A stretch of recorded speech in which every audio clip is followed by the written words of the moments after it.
La première chose, c'est de préparer certains accessoires avant de changer l'élastique.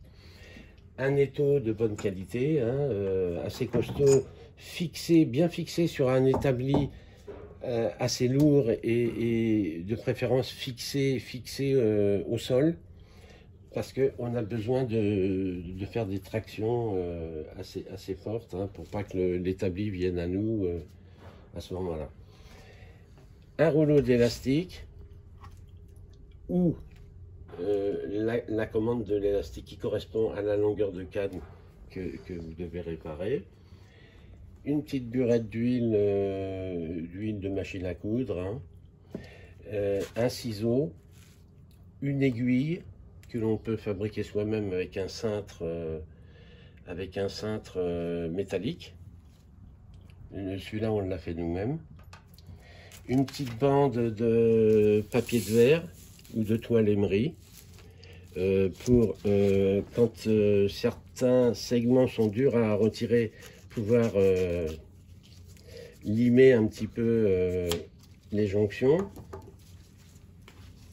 Un tube de colle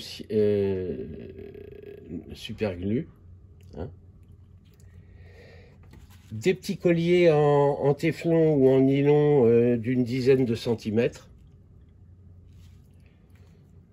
Un briquet sans mettre le feu à la baraque. C'est-à-dire qu'il ne faut pas qu'il y ait de produits inflammables à proximité. La paire de ciseaux, je ne sais plus si je l'ai dit. On l'a vu sur la vidéo.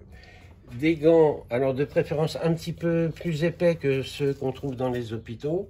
Ce sont des gants de travail en atelier en latex. Voilà, on a un exemple ici d'une marque. Pourquoi? Parce que les cannes ne sont pas toujours propres. Un triple décimètre.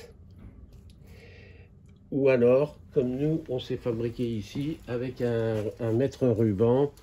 On l'a mis à la verticale, de 0 sur le sol. Ça nous permet de mesurer les cannes quand l'inscription de la longueur de la canne ne figure pas sur la canne elle-même.